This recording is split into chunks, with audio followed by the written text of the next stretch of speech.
Good afternoon, everyone, and welcome to Bethlehem Church for another wonderful concert in the Bethlehem Music Series. My name is Steve Starrick, and I have the privilege of hosting the pre-concert conversation with Rick Benjamin, the founder and the music director of the Paragon Ragtime Orchestra. Applause, please.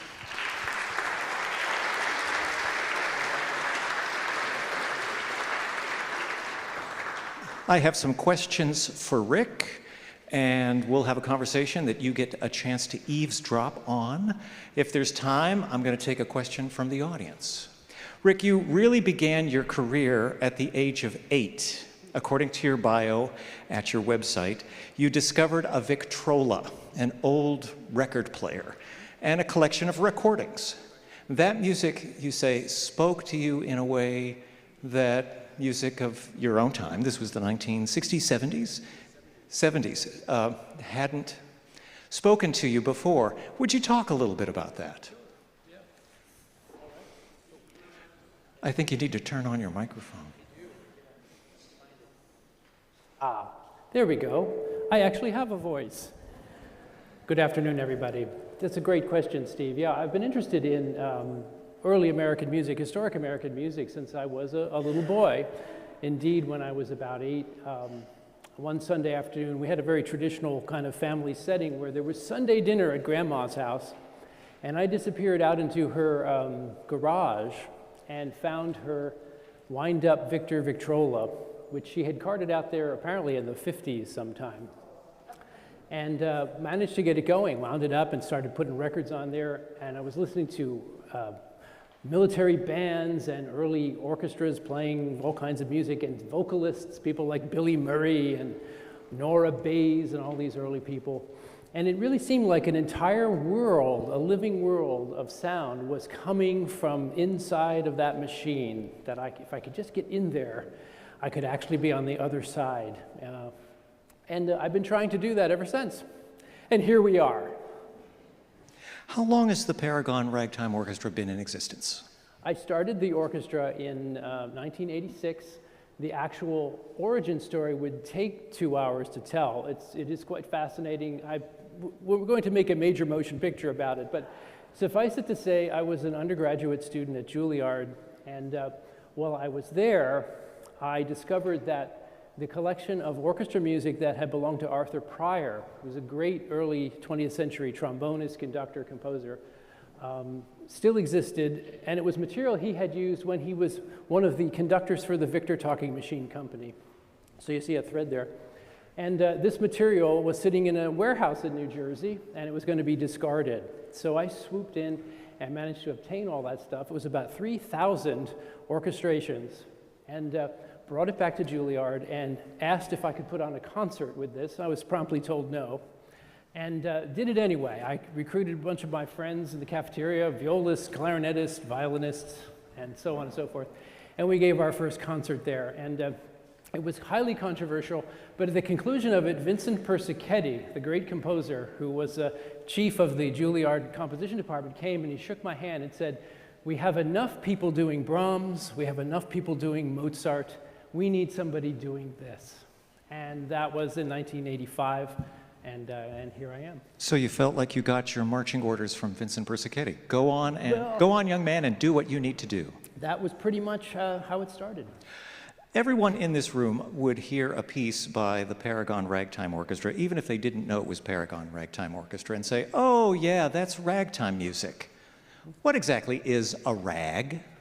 Wow, yes, okay. Well, it is an actual, a structured composition that borrows its form from the military march, specifically from the German military march of the mid-19th century. So it is an actual structure which has an introduction, an A section, a B section, sometimes a return to A, and then a change of key to the trio. It's music that's in a duple meter, and what makes it unique and uniquely American is the fact that although it has this steady marching bass going along, oompa, oompa, oompa, the melody line has accents, rhythmic accents in unusual places, a term called syncopation. And that's basically the technical form of what we're talking about today. So a rag has a form, and it's Yeah. the syncopation that makes it a rag. It is the syncopation, that strange and odd effect, which comes from Africa. We'll talk about that later as the concert goes along. That creates this tension between one's feet and one's shoulders. As you hear this music, you'll all experience it. I'll look out there and you'll be doing this subtly, like that somehow. And that's what it is. Where did the name Paragon Ragtime Orchestra come from? Is there a story there? There isn't really a story about the naming of the orchestra. I liked the flamboyance of advertising and the unabashed enthusiasm of the age that produces music. So, for example, you'd see in an old magazine an advertisement for soap or something, right? It would say, Acme Wonder Soap makes you cleaner than ever, or something like that in giant letters. I like the exuberance of that whole feeling of confidence and optimism. So I just thought of that name. I mean, it's from that era, and it means the ultimate. And it was highly presumptuous 40 years ago, but maybe we've grown into it. You'll be the judge. Rick, I always feel like I'm dressed up when I wear a jacket, but compared to you, I look like I'm about to cut the grass or clean my gutters, because you look really sharp. Well, I'm still in my traveling clothes. You'll be wearing a kind of, I'm reluctant to call it a period costume, but you'll be wearing a period costume. Would you talk a little bit about that? Yeah, well, the purpose of the group is to perform historic American music from original scores on period instruments with performance styles as authentically and accurately as we can figure out they existed. That's either through listening to early recordings as they exist, or the scores themselves, which are pretty carefully marked usually, bowings and dynamics and articulations and things like that. So going with that whole idea of wanting to present this sound in a realistic and as authentic manner, I think it's important to actually represent, to wear what you would have worn at that time period. It not only gets the audience an idea of where you're coming from, just sort of historically, but it also, it adds a little bit more context to the sounds that you hear. Where does all that come from? And yeah, you hear that knife edge of ragtime and syncopation, where it's very much rooted in Victorianism. It's very starched. It's got the high collar with 86,000 layers of starch on it. And yet, it's starting to break free from that. And that's somewhat reflected in the clothing, too. Even my high button boots. Mike liked that one. So you mentioned the starched collar. Is it comfortable to conduct in your costume? I've been doing it for so long I don't even think about it, but when you put on clothing of that period and with the high collars and things, it definitely makes you stand more erect and makes you present a different kind of bearing, I think, than if you showed up in jeans with the back torn out of them and, you know, yeah. Okay. Yeah, I would probably be making millions if I did that, but I like this. Looking at the program, there is only one woman who is represented. Her name is May Aufderheide. Correct. I understand she's from Indianapolis. Yes. She made a name for herself early in her career as a ragtime composer and pianist. Right. Would you talk a little bit about May Aufderheide? Well, and were there many women involved in ragtime? The answer is yes, which may surprise you. There were more than 200 women who were published composers during the era, from the 1890s into the 1920s.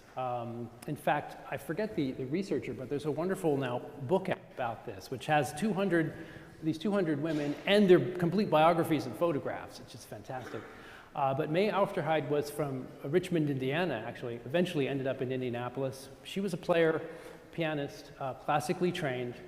And what makes her interesting is she was from a well-to-do background. Her dad was an investment banker in Indianapolis, and the family had a lot of dough.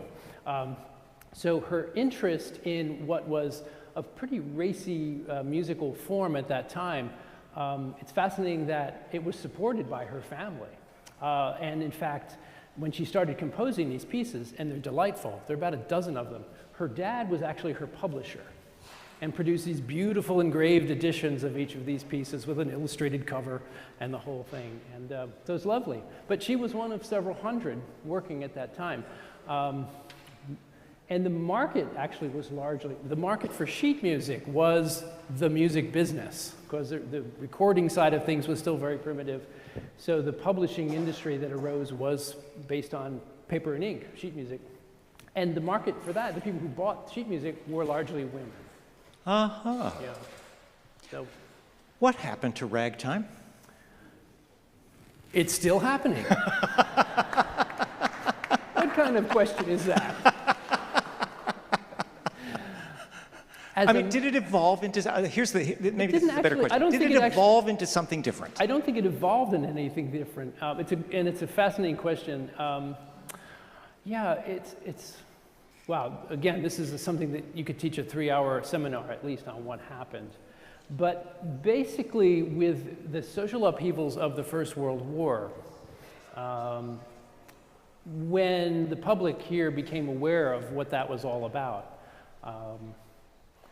the atmosphere of the country changed a lot. We went from the Victorian era into the Edwardian era, and things light, fluffy, optimistic. The general mood of the country was a certain way. And in the aftermath of that war, things were quite a bit darker. And that actually is sort of the catharsis of all of that coming to an end, paved the way for a whole new thinking about popular music. And that's where jazz comes from. It's very different in so many ways. It's largely an improvised music, meaning it's not written down and played the same way.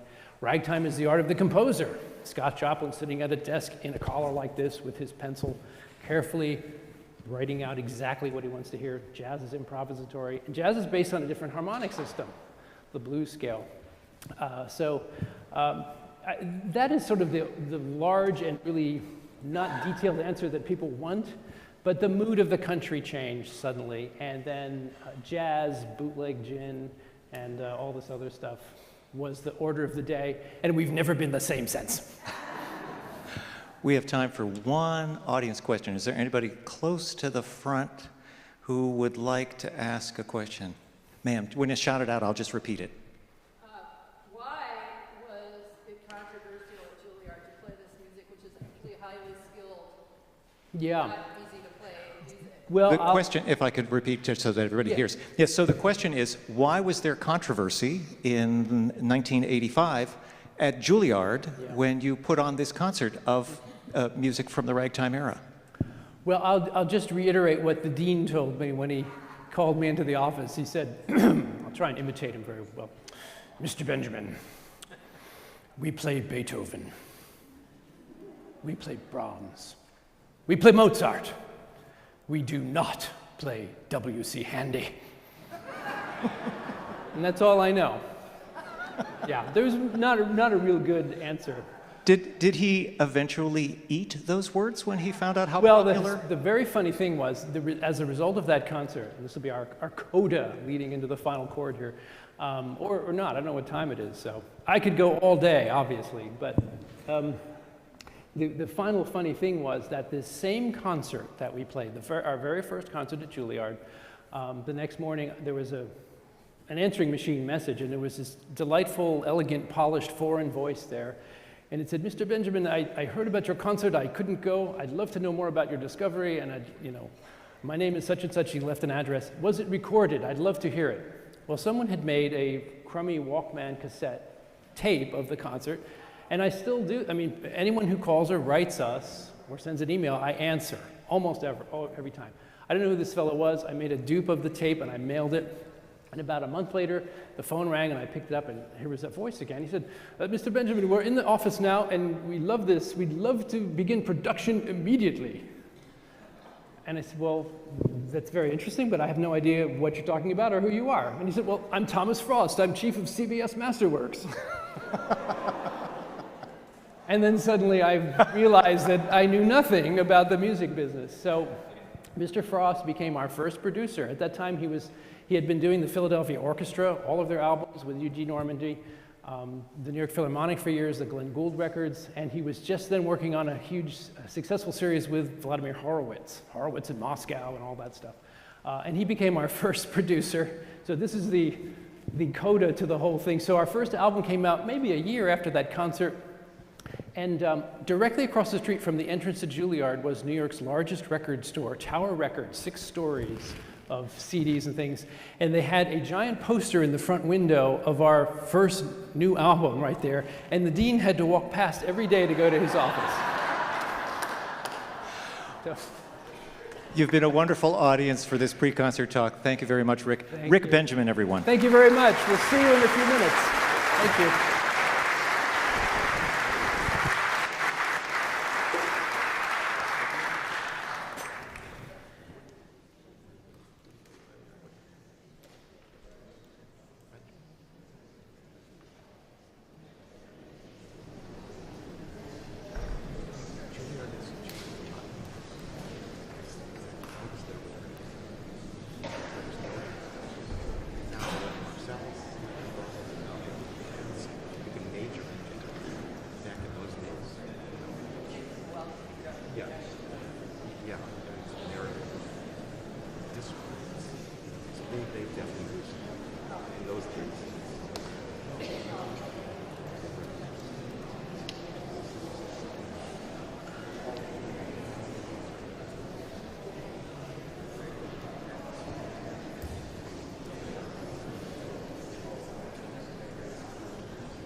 Wow. Good afternoon and welcome. I'm Linda Henning, and Chair of the Bethlehem Music Series Board of Directors. Today is the first concert of our 2024-2025 season. On behalf of all the board members and our many, many volunteers, we're so happy you decided to join us on this beautiful fall day for what we think is going to be a memorable performance by Paragon Ragtime Orchestra. Also, a warm welcome to those in our live stream audience members who are with us today in spirit. Would you please indicate for a moment by a show of hands how many of you are attending a Bethlehem Music Series concert for the very first time? It's very helpful for us to know this. So those of you who are regulars, if you saw the show of hands, a really wonderful gesture would be if you welcome these new people into our midst. We hope that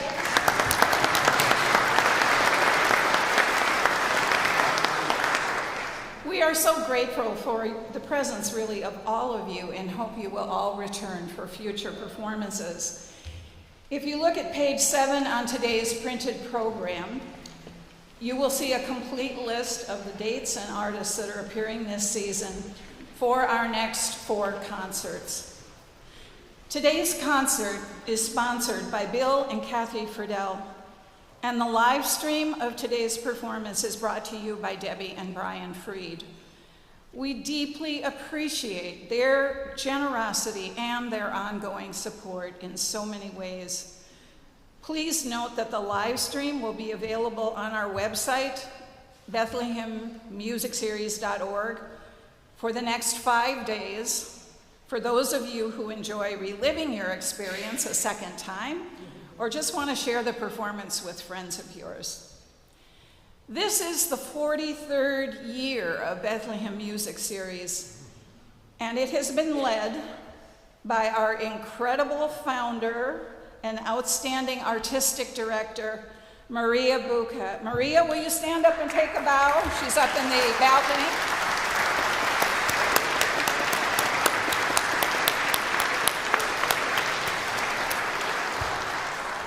Since its inception, the series has brought exceptional, live, eclectic music performances by local, national, and international artists to audience now totaling over 62,000 people. Many thanks to our friend Steve Starrick for continuing to lead our pre-concert conversations with the artists we showcase. He always brings out such interesting facts about the artists we're going to see. I did not know that rag borrows from the tradition of German military marching bands. And also it was helpful to get a definition, I think, of syncopation and what that means. Bethlehem Music Series is an independent nonprofit organization. Thanks to the generous support of our many sponsors and donors who are identified on the program you receive today, we are able to provide our concerts free of admission charge and open to all. Today's performance will have a 15-minute intermission. Donations combined with contributions we receive from a free will offering taken during intermission assure we achieve our goal of bringing the highest quality to music to people who may not otherwise be able to experience it. If you are grateful to be here and able to give, we appreciate your generosity. For ways of giving, see the envelope inside your printed program or use a QR code where it appears in today's program and on concert posters located throughout the building. After the concert, you are invited to join us for an artist reception in the gallery space where you checked in to pick up your tickets. Please exit the way you entered this space today or through the several doors on the south side of the building. They will be opened over here. We will have some treats for you. And now, please join me in welcoming Paragon Ragtime Orchestra.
Thank you very much. Thank you and welcome. So great to see you all. Thank you so much. It's so grand to be here.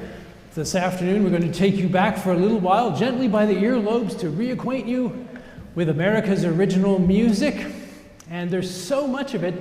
I don't know how we can cram it all into 90 minutes, but we're going to try and give you tastes from each of the fields of music that were occurring in this country from about the 1860s until the 1920s. A big assignment, but I think we can do it. And we started in a very exciting place, actually, New York City in the year 1918 with a snappy one-step by Mr. Kaufman called Meow. Now I think to get ourselves grounded in our understanding of a lot of what was happening with American music, we need to go into the 19th century for a while and hear some music by a person I think we can agree was the granddaddy of American popular music, a fellow named John Philip Sousa. Now everybody still knows his name, everybody knows his marching music, but a lot of people probably don't know that Sousa really didn't start out as a bandsman. He was a classical violin player, and that's how he began his career. He first became noted as a conductor of theatrical productions in Philadelphia, and there, legend has it, the commandant of the US Marine Corps saw him conducting. It was for a show with girls in tights, actually. Matt Morgan's Living Pictures. And the commandant of the Marine Corps said, "There stands the man who should be conducting the Marine Band," and the rest is history.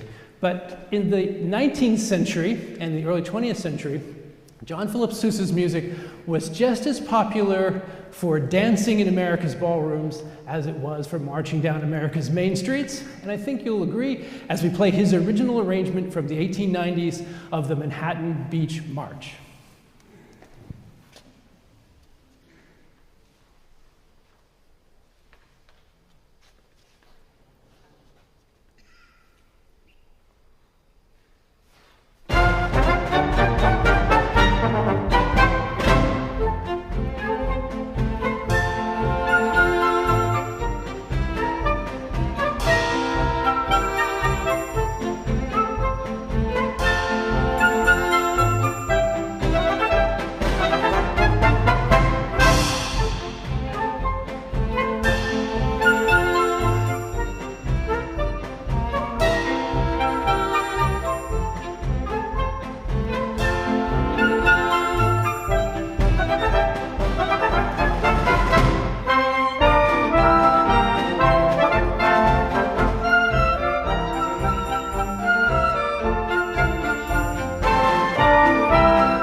Thank you very much. Manhattan Beach by John Philip Sousa. The way they played it in the ballroom of the Manhattan Beach Hotel, Coney Island, Brooklyn, back in the 1890s. Well, now, how did all of this come together to form an original American style of music? A fascinating story. It would take 26 lectures to actually explain it all, but the executive summary for you today is this. We had this tremendous popularity of the music you're just listening to, this marching music with the steady 1, 2, 1, 2 kind of beat. People were mad for band music and that whole feeling of that, the atmosphere of that.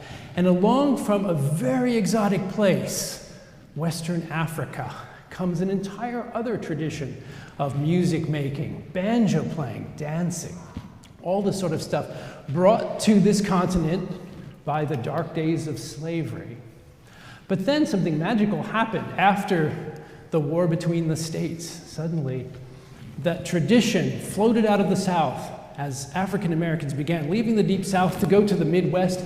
They began meeting German immigrants and other European immigrants, also seeking the same thing, land in the West, a new beginning in the West, and coming together in Midwestern cities, not Southern cities, but Midwestern cities, places like St. Louis, Missouri, places like that. These two traditions came together and formed this new sound, which eventually became known as ragtime. We've got that marching beat. Floating above it is this melody that has all of these jagged, eccentric rhythms in it from Africa. We call it in English syncopation. That's the effect. This next piece certainly demonstrates that. It's one of the early published pieces in this new style, and what makes it fascinating for all of you today, or it should, is that it's composed by a gentleman who was from here, Minneapolis, Minnesota. Mr. Jens Bodewalt Lamp came to this city in the year 1873 from Denmark. He was a violin virtuoso. In fact, he came with his whole family. His father, Christian, was a double bass player, and the family were amongst the founders of what is now the Minnesota Orchestra, way back in the late 1800s. Mr. Lamp somehow became a theater music director in the 1890s, conducting for shows, actually orchestras just like this, and he penned this little ditty, about 1898 or so, became published in 1900. He called it Creole Bells, and imagine that, a ragtime sensation, newfangled music by a Dane. It's true. Here is the piece.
Thank you very much. Trio bells. Imagine that. Some Minneapolis Ragtime right here for you from the original pages. This new style of American music, of course, caught on very, very quickly and became the rage all across this country and in other places as well. It became our first international music calling card. Folks in other nations wanted to hear what we were doing now for the first time in music. It's something that started what I now call the Coca-Cola Blue Jeans effect. In any event, this music matured too very, very quickly. You know, normally with a genre, with a style of music, it takes decades, sometimes centuries, for it to become fully developed. If we think of Bach, we think of people leading up to him and how all that worked.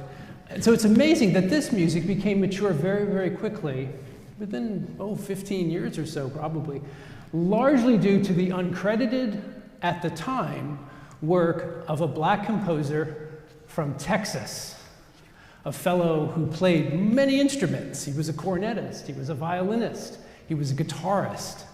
His friends thought he was best as a singer. He was a tenor.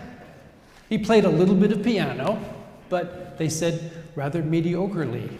His name was Scott Joplin. Yes, you've heard of him then. It's fantastic. But what he really wanted to do was compose. An amazing idea, and we're going to play for you one of his compositions. This was something he developed over many years. It was actually music for a ballet that he wrote in 1899 in Wood's Opera House, Sedalia, Missouri. This is the music from his Ragtime Dance.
Oh my goodness, thank you so much. Delightful music by Scott Joplin, and I know he would be absolutely honored to be enjoyed by all of you today. But we might be getting ahead of ourselves a little bit in our journey into American music. I think we need to recognize a composer who came even earlier, someone who may have actually influenced Scott Joplin, someone who was born in the 1820s in New Orleans, Mr. Louis Moreau Gottschalk. It's a funny sounding name, isn't it? But he was, without doubt, this country's first major classical composer, pianist composer. Born in New Orleans, studied in Paris. When he was a toddler playing the piano, Chopin himself came to Gottschalk and put his hand on Gottschalk's head and said, "You are the one." Like that, one of those moments. And Louis Moreau finished his education, came back to the United States, spent the rest of his life in the Americas, traveling North America, touring all around the country by special train with his 2 Chickering grand pianos. He'd wheel them out and give a recital, and then get on the train and do it again. Went all over North and South America, and he published too. And he was fascinated with Afro-Caribbean music. And back in the early 1860s, he composed this next number, which is called Pasquinade, which basically means joke. And it kind of is. You'll find it delightful, Pasquinade.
Thank you so much. That is always so much fun to do, too. My gosh.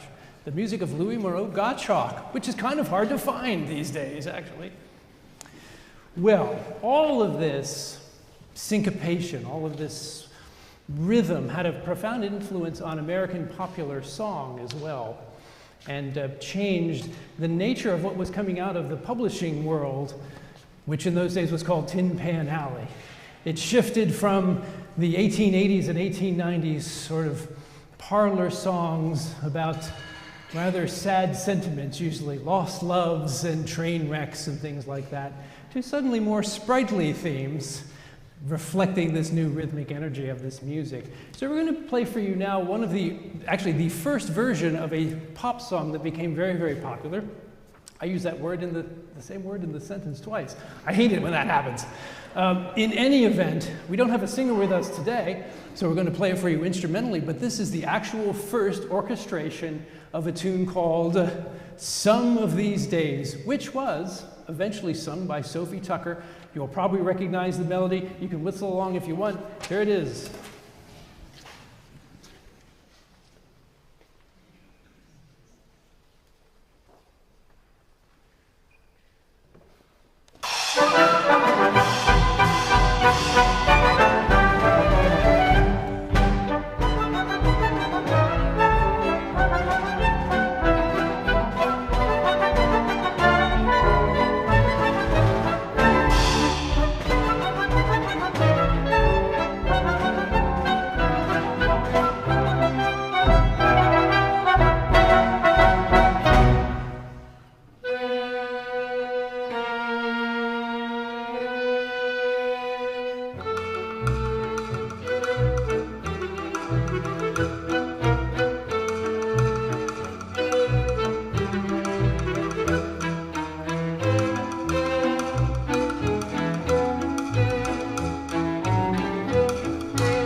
Thank you very much. Now, just by way of scientific inquiry, how many of you have ever heard that melody ever before? Wow. We've achieved traction now, I think. I think we're in now. All right. Fantastic. Well, that's exactly what that sounded like in 1910 when it was introduced in theaters and dance ballrooms all across this country. People ask me now, moving on to the next item, about the sound of this orchestra and exactly what all of this is and how it works. It's, to some, without introduction, imagine that this group is something that I actually invented, this combination. But it's not. It's actually what they used to call in the US the small orchestra. The basic standard requirement you needed to have an ensemble in any of the thousands of places that existed to entertain the public with music before the age of electronic push-button entertainment. So we're talking about Ballrooms, dance halls, hotels, steamships, theaters of all kinds, of course, vaudeville, variety, burlesque, pantomime, musical comedy, operetta, all these different places and more that I'm leaving out maintained orchestras like this. And this was sort of the standard. We've got basically sort of almost every instrument from the symphonic orchestra. We've got the violins, of course, first and second. And viola, very important there, providing harmonic background and rhythm. The double bass there, providing the foundation for it all. The cello, providing many, many things. The middle register, obligatos, things like that. Moving over to the wind section, we've got the flute and piccolo. Never played at the same time, that's against OSHA regulations. Yeah. And of course, the clarinet, very, very important there, providing the silvery texture, and also because it is an instrument of such wide range, it can support other parts of the orchestra too. It can play with the brass section or with the strings. Very useful. Of course, over here we have some brass instruments that you don't see or hear much of anymore. Folks, these are not trumpets. These are cornets. Actually, yes. Those are long model Kahn New Wonder cornets from probably 1916 or so, 17. The cornet was a very, very important and beloved instrument at that time period because it could mix and blend with all the other instruments so very, very nicely, as you're noticing. It's not a predominant sound like the trumpet. And of course, we have the slide trombone, which of course is an ancient instrument. It goes back to the Middle Ages in Europe, but it took American ingenuity to show the world how to play it, as you'll see as the afternoon moves along here today. And finally, last but not least, enshrined on his own dais of percussive royalty, we have Mel and the percussion section. All of that stuff put together was a new idea. Way back in the 1880s, somebody, and it's still a mystery who this was, got the idea that instead of having two drummers in the orchestra, one on the bass drum doing that, and another guy playing the snare drum, we could use a pedal to play the bass drum with your foot, fire one of those two guys, and have one person do everything. It's true. And the drum set, or as they called it back in those days, the contraption, was born. If you've ever had an uncle who said he was a trap player, he probably wasn't wandering through the woods looking for muskrats. He was probably playing the drums like that. That doesn't work anymore, does it? Yes. That line used to kill him in Peoria. All right. Well, that one did. All right, we'll keep that in. All right, well, now we need to put all this together. A lot of people think of ragtime as strictly piano music, keyboard music, but it really was not. It was the domain of bands. It was the domain of orchestras like this. It was the domain of singers and dancers, too. It's a whole wide-ranging art form. But there were literally hundreds of ragtime compositions written for the small orchestra. We're going to play one of them for you now. This is from our files, and it's by a lady. May Aufderheide of Richmond, Indiana, wrote this about 1909, and she called it The Thriller.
The Thriller, and it proved to be one. You know, that's the first time we've taken that out of the filing cabinet and played it. So I'm glad that it was a success.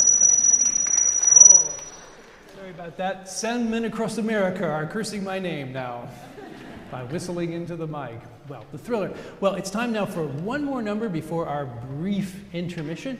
And now we have something for you from the American Musical Theater, which was another whole world that was beginning to blossom in the late 19th century and in the early 20th century. Kinds of new people specializing in writing music for what was becoming known as Broadway. We had people like George M. Cohan and slightly less flamboyant characters like Jerome Kern of Newark, New Jersey. And people like Louis Hirsch, too, who nobody knows about anymore, but he composed 40 shows on Broadway. Quite amazing. Today we have a composer I know you are aware of, a fellow named George Gershwin, who wrote all kinds of things. And the very special item we have for you today is his very first hit. Came out in 1919. It's called Swanee. He wrote it for the opening ceremonies of the Capitol Theater in Broadway, New York City. What's really special about this is we're going to play it for you in its original 1919 arrangement by a young fellow named Robert Russell Bennett. This is one of his first big jobs, arranging for a score on Broadway. I think you'll like it. Swanee.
If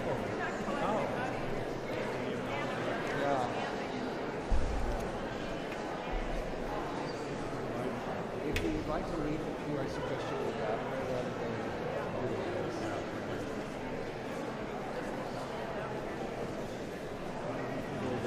Oh, I'm good. Yeah.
So this used to be the old Star Hall. That's what I want. And then when they redesigned, they wanted to have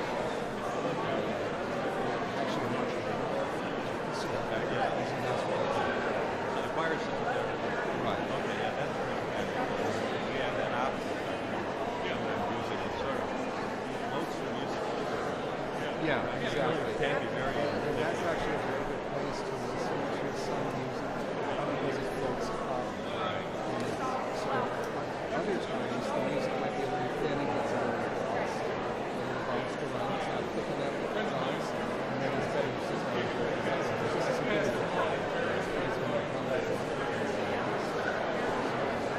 Yeah. So the church, this kind of is in the 50s. Something like that, actually. It's all explained there. So, hi.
ready for some more wonderful music?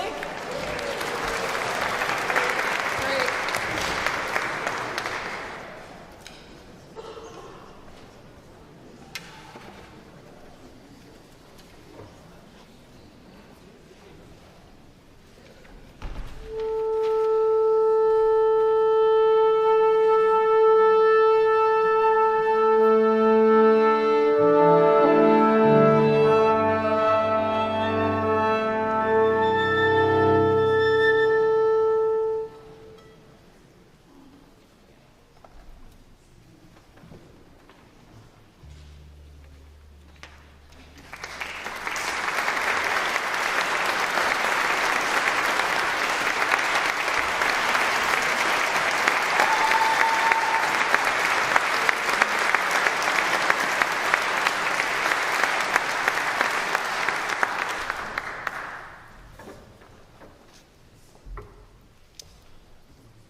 Thank you so much, and welcome back.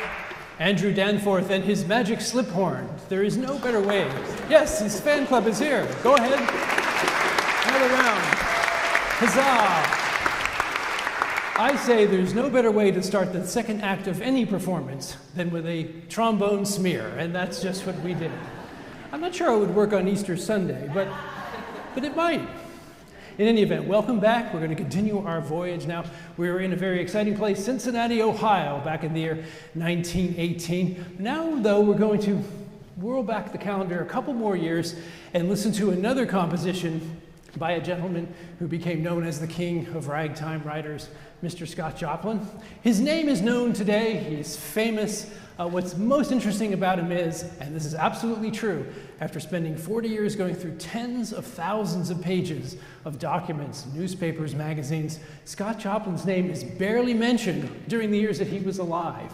He truly did not become internationally famous until he had been gone for 50 years. That was in the 1970s. But he labored away in the early 20th century doing all kinds of wonderful things, not only writing ragtime music, but also doing what he thought was the beginnings of an American form of classical music, and specifically an African-American form of classical music. Scott Joplin went to college. He studied Beethoven and Bach and Brahms. He studied counterpoint. He knew harmony. And what he was trying to do was create a new school of American music based on folk melodies, the kind of thing that was already happening for a long time in Europe. And in this way, he created some wonderful works. He didn't exactly succeed personally in his own mission to do that, but he's left us with a body of wonderful things. Along the way, he composed not one, but 2 operas, a symphony, a piano concerto, a whole bunch of other things. Many of these works are now lost, but we can get glimpses of the classicism of Scott Joplin and his wonderful mind and the majesty of his personality through what survives, including this next piece. This is a rag he wrote in New York City in 1908. He just called it The Pineapple.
The Pineapple Rag of Scott Joplin. And what's so amazing about that music, it is both fun and majestic at the same time. And I don't know any other music in the Western canon anyway that is like that. It combines these two things of great seriousness and fun all at once.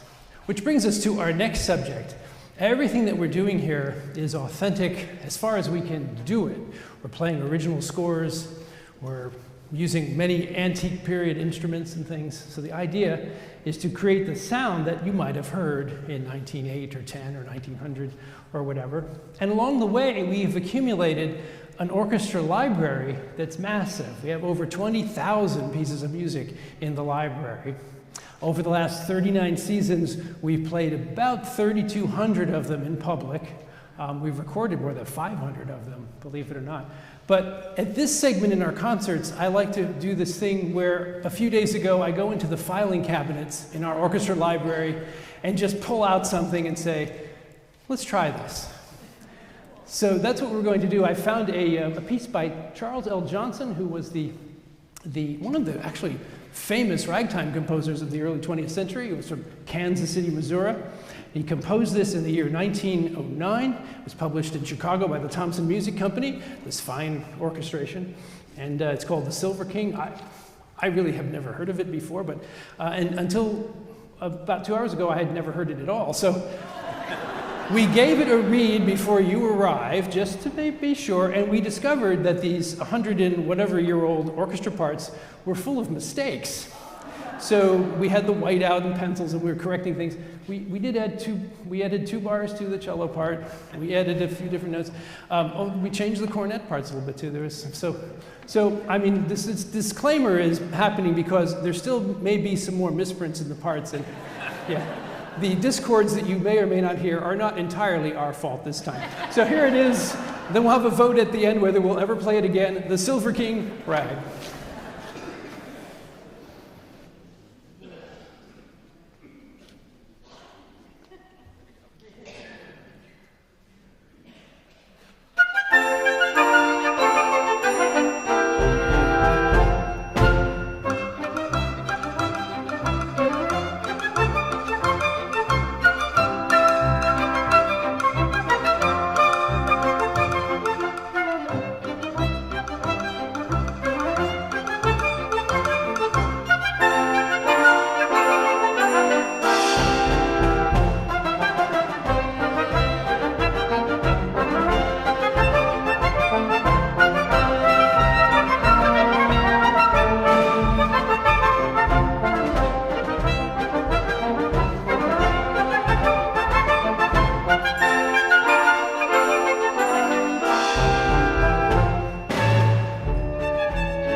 The Silver King, my My gosh, that's pretty obscure. All right, show of hands, should we ever play that again or not? Yes, you liked it. Okay. Should we record it? Yeah. Okay. All right, it's not turning out too badly today. All right. Well, fantastic. Well, you know, we'll put this, be careful with this now, it's rare. Put that away. People ask me, in fact, Steve at the beginning here asked, you know, what happened to ragtime? Anyway, why is it that you can't walk down Main Street now and be serenaded, or drive your car down the interstate here and turn on the AM radio and hear the dulcet sounds of syncopation coming through there? Mighty good question. One answer is you're not listening to the right stations, but that's, but the true answer is that the culture of this country really changed rapidly and suddenly after the end and aftermath of what they called the Great War, what we now know as the First World War. The mood and temper of this whole country changed from the lightness, the frivolity, the optimism really of the Victorian age to something new when the boys came back from France. My grandfather among them, who I knew as a little boy, had been a doughboy over there, and it was not excited at all about what that had been about. And millions of times you can multiply that by the change in atmosphere. And suddenly listening to music like this was no longer resonating with the general public. Something coming up from the South was something that used a different kind of tonality, something that was largely improvisational, and that something was called jazz. Or as they spelled it back in those days, jazz, J-A-S-S. Yes, that's the original way to do it. But for a little while in the 1910s, these two styles, real traditional ragtime, notated and composed music, coexisted and influenced this improvised sound from New Orleans called jazz. And we have just one of those transitional pieces. It was composed actually by Spencer Williams down in New Orleans about 1917. He got it written down on paper about 1918. And it's called the Tishomingo Blues. And although the title may be unfamiliar to you, I know within about 35 seconds you will know the tune very, very well. You can even applaud if you like it. Tishomingo Blues.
thank you. All right, I have to ask this. How many of you have ever heard that tune before?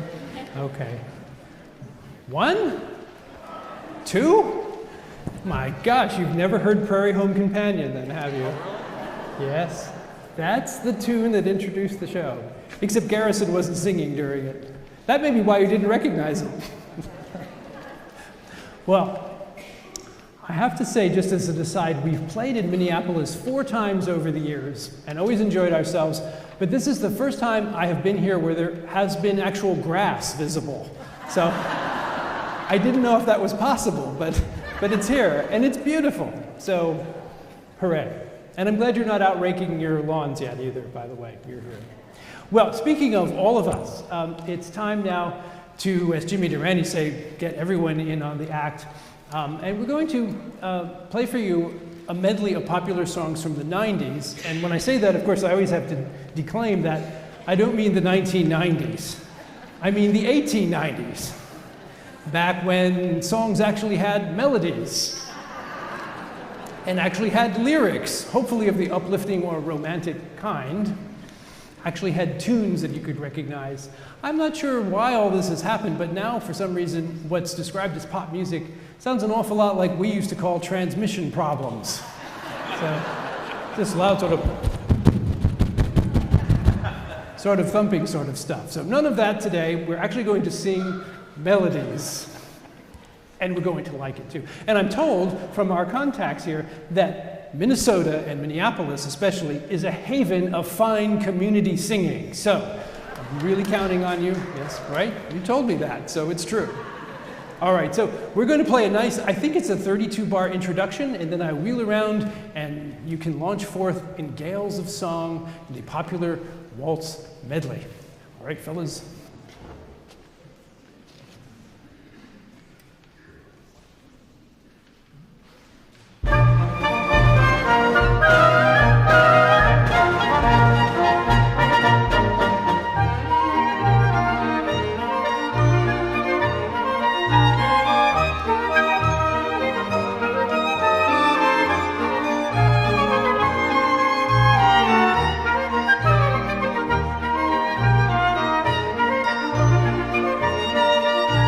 Get ready, the first one's called the Bowery.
Oh, they were not kidding. You can sing, really.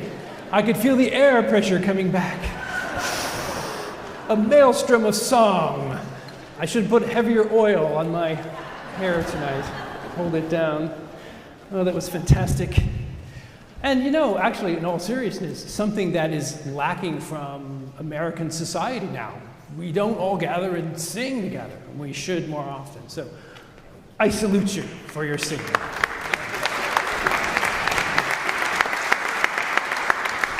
We have one final piece for you, speaking of singing, and it's a collection of songs written by America's first professional songwriter, Mr. Stephen Foster. These are hit melodies of his that he started composing and publishing in the 1840s, right through his untimely and tragic death in 1862. So the big hits. What's interesting about this is not just the beauty of Foster's melodies. He was able to somehow distill the essence of the American experience in his melodies, somehow magically. And what is interesting about this particular score is this was created by a German-American composer named Theodor Tabani, who was very interested in capturing the essence of all of that. He composed this piece in 1894 as a tribute to the 30th anniversary of the death of Stephen Foster. And he actually arranged it in the style of the 1860s. So imagine a piece from the 1890s arranged in the 1860s and 50s style. It's all here. I think you'll enjoy it very, very much. Gems of Stephen Foster.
Ladies and gentlemen, what an absolute delight it has been to be with you for a little while this afternoon to share with you this national treasure that all of us have, really. This is all of our heritage. It belongs to everyone, and people need to keep knowing about it. So we're so glad you're here today. We hope you stay in touch with us. The company, Paragon, is all about research and publication and performance, and we work year-round. We perform all over this country and in other countries. We hope you will sign up for our announcement list, so the next time we come nearby, if you want, you can come. It would be lovely to see you all again. And also, we have a very active program of recording all of this music. In many cases, we're the only organization that's ever recorded many of these pieces, like the Stephen Foster medley you just heard. We have a discography of over 500 compositions now. And I believe that we have some of our recordings here today. So if you'd like to take a bit of us home, it not only helps to keep all of this running, but it will prove she's got one. It's on there, right there. There it is. All right. It has Stephen Foster. It has Stephen Foster on it. This is product placement happening all at once. This was unplanned. But in any event, yes, that certainly helps. And it will prove to your friends who weren't here today that you actually this was not a mirage. You actually were in this beautiful space with this zany cast of characters here in long coats. So I think that's it for now. We'd love to see you again sometime. Please stay in touch. And now we have for you the official emergency exit music. Here it is.